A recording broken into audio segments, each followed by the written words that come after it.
Hey y'all, it's Amanda. If you have not watched part 1 of this case, the link is in the description box below. I suggest you do so as I'm picking up right where I left off in part 1. So there's no type of recap in this video like I would normally do. Make sure that you like and subscribe if you have not done so already, and we will get back into the trial of Nathaniel Rowland. On day 4 of the trial, we heard from a former Wells Fargo fraud investigator.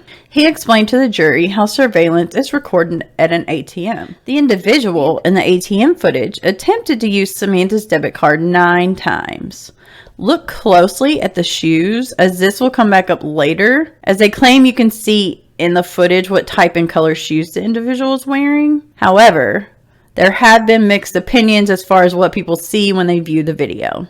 The fraud investigator stated that there is no way to tell who's using the card at the ATM, and that the individual parked elsewhere and walked to the ATM. Therefore, this footage is not very useful as far as identifying who tried to use her card to withdraw money. Eric Grabsky, a digital forensic examiner, also testified to the cellular location of the victim and defendant's cell phones, and that the phones were traveling together at certain points during the night in question. Remember this point because we're going to circle back to it. You're probably thinking, okay, their phones were traveling together, done deal. Watch the whole video. Include the estimated latitude and longitude of the device. And this is not to track phones. It's an estimated latitude and longitude of the device, and there is a confidence level associated with it: high confidence, medium confidence, or low confidence. And again, these are not created to actually determine the location of the device. Next, we hear from Ryan Dwayne, a DNA analyst, and this is where the case blows up. She testified to the DNA testing done of the items at the scene. She also specified that if there was no match to anyone's DNA that they were testing, they performed a YSTR analysis, which would isolate any male DNA for a profile. So I am going to go through a lot of items, but you're going to want to hear this, I promise you. For the items found in the Impala and at the crime scene, the DNA results were as followed. Swabs from Samantha's left shoe belonged to Samantha and an unidentified male individual. The fingernail scrapings from Samantha's right hand had DNA matching Samantha and an unidentified male individual. In the left hand nails that they weren't able to pull DNA from with the scrapings, they were able to pull DNA with the clippings, and Nathaniel Rowland was excluded as a contributor. The right hand fingernail clippings were a mixture of Samantha and 2 unidentified male individuals. The swab of Samantha's left ankle had DNA matching Samantha and 3 unidentified male individuals. This is important because when the police arrived on the scene, they stated that it looked like she had been dragged from the vehicle they dropped her off in to a different location. So you would think that she would have DNA on her ankles if he was the one who put her there, but it was 3 unidentified males. A swab from the Impala's rear driver door panel that tested positive for blood also had DNA matching Samantha and an unidentified male individual. A blood stain on an envelope from the glove box of the Impala had DNA matching Samantha and an unidentified male individual. Swabs from the right sleeve cuff of the extra large leather jacket that you saw the individual wearing in the ATM footage had DNA matching Samantha and an unidentified male individual. Swabs from other areas of the leather jacket had DNA matching Samantha and 2 unidentified male individuals. The swab of the steering wheel matched Nate, Maria, and an unidentified male individual. So far, the only DNA in Nate's car is on Nate's steering wheel because it's his car. The swab of the gear shift matched Nate, Maria, Samantha, and an unidentified male individual. Now, let's get into the items that were found in Maria Howard's home. A swab of the right hand black glove that we also saw in the ATM footage had DNA matching Samantha and 2 unidentified male individuals. The handle of a Family Dollar bag containing used paper towels with blood had DNA matching Samantha and an unidentified male individual. The paper towels inside of the Family Dollar bag had DNA matching Samantha and 2 unidentified male individuals. The left side hem of the tan shirt had DNA matching Samantha and an unidentified male individual. And that was the individual at the ATM trying to use her card. If you look right below where the leather jacket cuts off, there's a tan shirt sticking out. The swab of the inner handle of the multi-tool had DNA matching Samantha, Nate, and an unidentified male individual. However, the DNA analyst specified that the unknown male was the major contributor of the DNA on the murder weapon. Nate happened to be the minor contributor, and she stated that his DNA would be expected to be present on it because it was his tool located in his car. But I find it funny that there was 3 contributors on the murder weapon. The major contributor was unidentified. Samantha, then Nate as a minor contributor. So that's like if I had a pocket knife in my car and I use it to open my mail envelopes. And someone borrows my car and murders someone with that pocket knife. Yeah, my DNA is going to be on it because I use it to open my mail. But that doesn't mean I murdered someone. On day 5 of the trial, we heard from Thomas Beaver, a forensic pathologist who performed the autopsy on Samantha. He stated Samantha had abrasions on her cheek from where she was dragged. There were stab wounds behind her left ear that could have damaged her brain, and there was a knife wound to her throat, which could have been lethal. He stated that the human body has around a gallon of blood, but when the autopsy was performed, there were around 2 to 3 tablespoons of blood remaining in her body. This is also an interesting video clip of the medical examiner explaining to the officers the type of weapon that would have been used. And I put 2 clips together because you can see he's explaining what type of instrument would have been used to inflict these type of wounds. Then when they show him the actual murder weapon, he states, in fact, I sent law enforcement a picture that I thought might be the weapon just from my search of thousands and thousands of images of knives, and but it turned out to be something entirely different. This is the weapon. Now, this is a man who has moved from state to state for years. He was actually in trouble, I think in Florida. He had a body that he was supposed to take for an autopsy, and he took the body in the bed of his pickup truck and went through a freaking drive-through. I don't know where they find these people, honestly. Andrew Martin, a video expert, took the stand and showed video of the Chevy Impala driving around 5 Points the morning of Samantha's abduction. Prior to getting into the Impala, you'll see that Samantha tried to get into the silver car. But when that car pulled forward, before she could actually get in, Samantha walks back to the curb and waits longer. So she already tried to get into one incorrect car. Nate's was a black Impala. She was supposed to be getting into a white Prius. The Impala pulls into the parking spot and Samantha got into the Impala and it drives away. The defense asked the video expert if he ever saw Nathaniel Rowland in the vehicle, and he said no. Now, we do have footage of this car driving all around town, but never once did they pause it to show us who was in the car. What I find interesting, we're going back to Maria's testimony. Watch when she gets into the backseat of this car. Now, Maria stated numerous times during her testimony that her daughter's booster seat was behind the passenger side in the back, and it was back there with the blood, so it would have had to been there when Samantha got in the car. But look at how effortlessly she gets in the car. She's obviously not climbing over a car seat. After the video testimony, the state rests its case, and the defense called no witnesses. 0. On day 6 of the trial, we heard closing arguments from both sides, and the jury started deliberations. The jury deliberated for 2 hours, despite there being hours upon hours upon hours of video evidence that was never presented in full during the trial that they should have considered in making their decision. The sentencing, after Nate was found guilty, they allowed Samantha's family and Nate's family to speak if they wanted to. The statements made by Nate's parents prior to his sentencing absolutely ripped my heart out of my chest. The way the judge treated his family was unprofessional and way out of line. So I'm going to play those clips for you now. The state have accused our son of a crime that he didn't commit. You know, I'm not going to hear all right, any claim of innocence. He's been convicted by the jury. Okay. He's a very caring young man.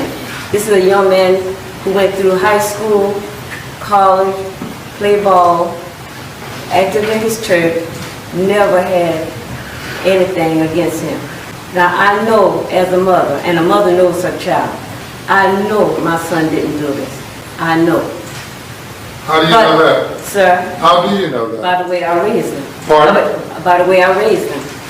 And when you're a mother, and you're a truly good mother, and you raise your child in the right way, you would know when that child had done something or did something right or wrong. I can't. And I know he didn't do this. No, I'm not going to hear any yes, claim of what he did or didn't do. Yes, He is guilty of murder. He's Yes, guilty of kidnapping. Yes, sir. He's guilty of possession of a weapon during the commission of a violent crime. And if you had any testimony that you wanted to give for the jury to consider, the trial was the time to do that. I'm not listening to any claim of what he did not do. You are not a witness. But he's a loving child. He's a good person. Very respectful and respect others. I'm Henry Rowland. I'm the Nathaniel Rowland's father. Now, Judge, I got 4 different kids beside Nathaniel. And believe me, I went through all the schools from kindergarten to college, and I was right there. I never seen any backbone in his blood. He always been a determined child, all through his life. Now I can't tell you what happened. I don't know what happened, but I know deep down in my heart that young man, he didn't do this. I'm so sorry. I'm so sorry for Miss Josephson's family. I am so sorry for her family. I know what they're going through, because we go through the same thing, because we cherish our children.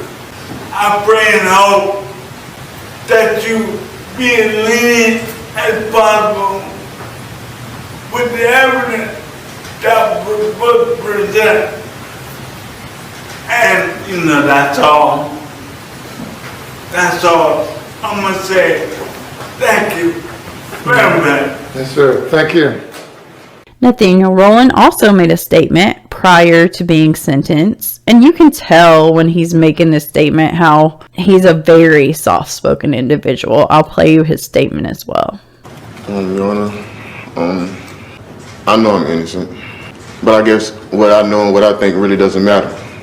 I just wish the state would have done more in finding out who the actual person was, instead of being satisfied with detaining me. The sentence of the court for murder is that you be committed to the State Department of Corrections for life. Now, these are some of the issues I have with this case. Nate's Sixth Amendment rights were violated during this trial. And when I say Sixth Amendment right, I'm speaking specifically to the right to an impartial jury. And here's why. During jury selection, Judge Clifton Newman read the witness list to the jurors and asked if any of the jurors knew the witnesses in this case. Several jurors raised their hands stating that they knew the state's witnesses. They knew them, they were familiar with them, but they assured the judge that they could be impartial and fair. And guess what? They served on the jury, even though they knew personally witnesses that were testifying for the prosecution. Are you kidding me? It's also clear that Nate was a victim of ineffective assistance of counsel. Jury members stated that after the trial, one of the reasons they didn't take long to deliberate was because of the low level of rejection by the defense attorneys. So because the defense attorneys objected to I think they objected maybe once, maybe twice. Not kidding. Another juror stated that Nate's defense attorneys did not present an alibi. They didn't tell the jury where he was that night. And yes, he does have an alibi. That was spoken about privately with his family. And I do know that he's appealing this decision, so I'm not going to explain what his alibi was for that night. But yes, he does have an alibi. Yes, it should have been presented at trial, because if it was, he wouldn't be in jail right now. So that juror admitted to voting that he was guilty because the defense gave no other explanation. Now, there was one juror who voted not guilty. The one individual who did not think Nate was guilty and could see through the BS that the prosecution was feeding them. The other 11 jurors talked this person into voting guilty the next time they went around the room. Or maybe they were getting mad. I don't know. I wasn't in the jury room. But I know that there was reasonable doubt in that jury room. And there should have been. Another problem. Despite the prosecution drilling it into the jurors' heads at how hard Samantha fought for her life, there were no scratches, no bruises, no defensive wounds, no nothing on Nate's body. Samantha scratched her attacker so hard that it ripped her fingernails. Ripped them. There was male DNA under her fingernails. She fought. And at trial, it was an unidentified male's DNA that was under her fingernails. It was not Nate's DNA. That's appalling that you would do this to this woman. She fought for her life. She fought so hard. She probably got to a point where she thought, you know what? I'm probably going to die. I need to scratch this person as hard as I can, so there will be something left behind so that my family can have justice. And you know what they did? Nothing. Absolutely nothing. Not only that, but Samantha kicked this person so hard it broke the straps off her sandals. If Nate was the attacker, and she had not only scratched him, but kicked him with wedges, I guarantee you he would have a bruise somewhere on his body. And he didn't. Now, I'm going to circle back to the phone pings, because remember when I told you their phones were traveling together? I was curious regarding the phone pings because it was kind of weird how that evidence was presented, because he kept specifying, oh, well, you can't tell the latitude and longitude. We can just tell what cell towers were nearby. He wasn't certain in his testimony, which made me wonder, is there more to this information than what they provided at trial? So they stated that during this alleged drive from the bar to the area where Samantha's body was found, if we're to believe anything Maria Howard says, and I personally take it with a grain of salt, Nate's sister also confirmed she remembered his phone was cut off that day because he had asked her to assist him in paying for the phone bill, and she wasn't able to do so. So 100% his phone was not in service that day. So I found out who his phone provider was at the time, and I contacted Verizon because something was just off with this testimony. And I asked them, if your cell phone is not in service, can you ping that phone to an exact location? Do you know what I was told? The only way we can ping it to an exact location is if it's connected to Wi-Fi. So if we're to believe that Nate committed this crime, that would mean that on this hour and 30-minute drive, he would have had to have his phone automatically connect to Wi-Fi at a restaurant, Wi-Fi at a friend's house, somewhere for the entire hour and a half drive in order for them to ping his phone at the exact location where they claim he was that night. That is what we call junk science. It was used in the Adnan Syed case. It's still being used today. It's pathetic. It's sad. These prosecutors want convictions over justice. And that's sad because there's innocent men and women sitting in prison right now. The Rowland family wants their son back. They want their brother back. But guess what? He's in prison on junk science. Remember when I told you to look closely at his shoes during the ATM footage? There was a reason for that. The first issue I have with this individual in the security video was that he was smart enough to know that there would be cameras, and he parked his car out of sight of any cameras and walked to the ATM. I personally have a hard time grasping the fact that if Nate saw this as a crime of opportunity and killed a random stranger just to get money off her debit card, that he would have been this thorough. Oh, me, someone who's not committed a crime before, I need to make sure that I park where my car is not located on any security cameras. That tells me one of two things. Either this person was an experienced criminal and they knew what to do and what not to do. Or two, the car was visible at some point in security footage, but that car didn't match Nathaniel Rowland's car. That's me speculating. You can't tell me that was him at that ATM. The second issue with the ATM video are the slides the person was wearing in the video. The prosecutors claim that the slides the person in the video was wearing were the same slides that were found in the car. But a side-by-side of the two pairs of shoes clearly shows those were not the same slides. So how did the prosecutors get this information into the jury's mind so easily with no question by the defense? I mean, the shoes. One has a red Nike check on the top and one doesn't. I mean, it doesn't take a rocket scientist to figure that out. This is why I've been working for the past year on this case. Because there's so much to it. There's so much evidence. I've probably watched this trial 10 times and I've realized something that I missed the last time every time I watch it. But this is why I bring you these stories. The media says that this crime is soft. Don't worry about Samantha and her family. Justice was served. Nathaniel Rowland's in prison. Present me one piece of evidence that says he's guilty beyond a reasonable doubt, because so far I haven't seen any. Now, say it was his car in the video. They never showed us the license plate. They never showed us who was driving the car. They never showed us any of that.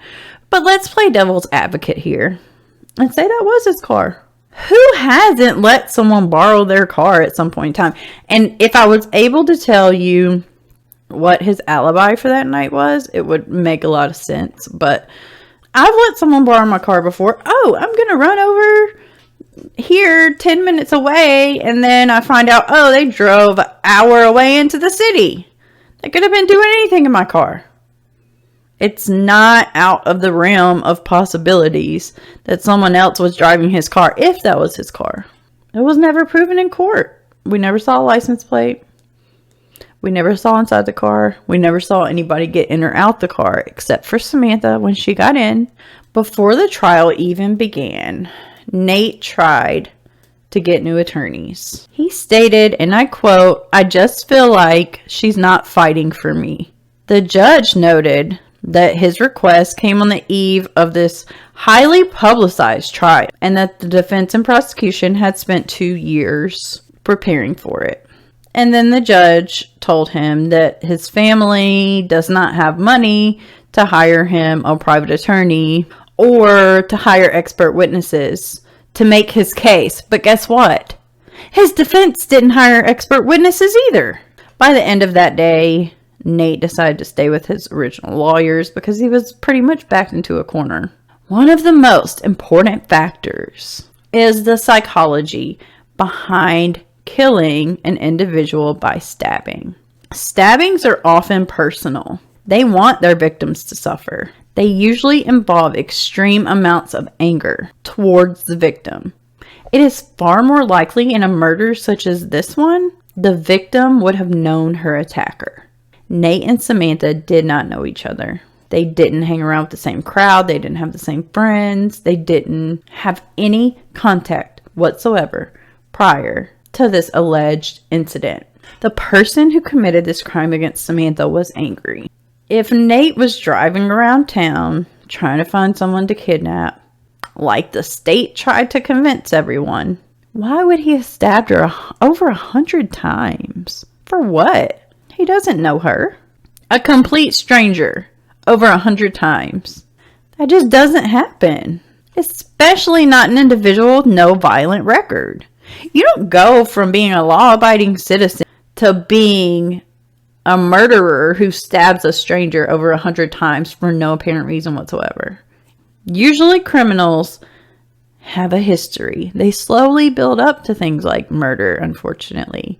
They start with assault. They start with robbery. And they build over time. You don't go from a college basketball star to killing a stranger for no reason. That's stupid. Now, if you're still on the fence about whether Nate is innocent or guilty, there is some serious cover-up going on with this case, and I'll explain to you why. Following the trial, I contacted the judicial assistant of the judge who tried Nate's case. For reference, it costs anywhere from 60 to 90 cents per page to get a copy of trial transcripts. I've done it for every video I've had. Sometimes it's even less. 60 to 90 cents is on the high end. I've gotten pages for 10 cents before.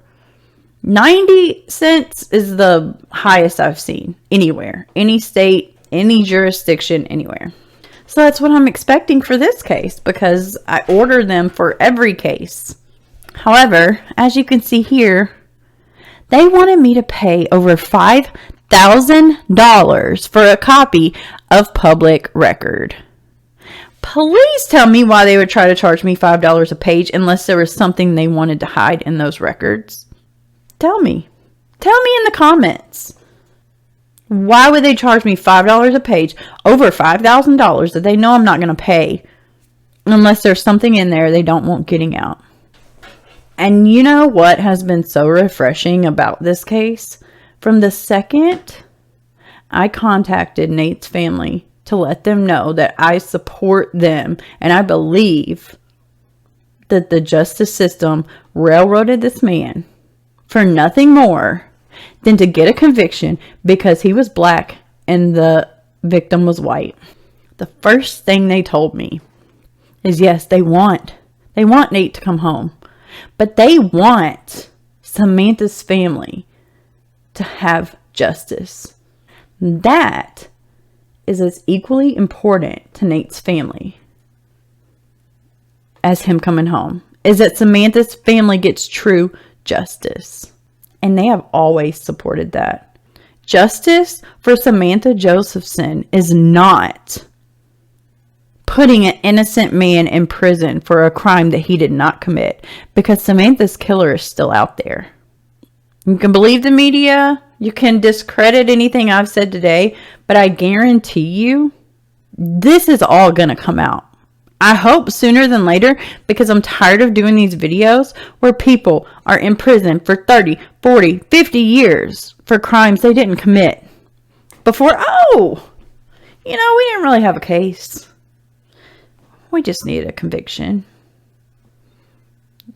And sadly, it's mostly where there's a white victim and a black suspect. They have to get resolution. And as a white woman, I'm saying that they have to get resolution. Despite whether the person is paying for this crime is the actual person who did it. And that's sad. It's 2022. We've got to start standing up for what's right.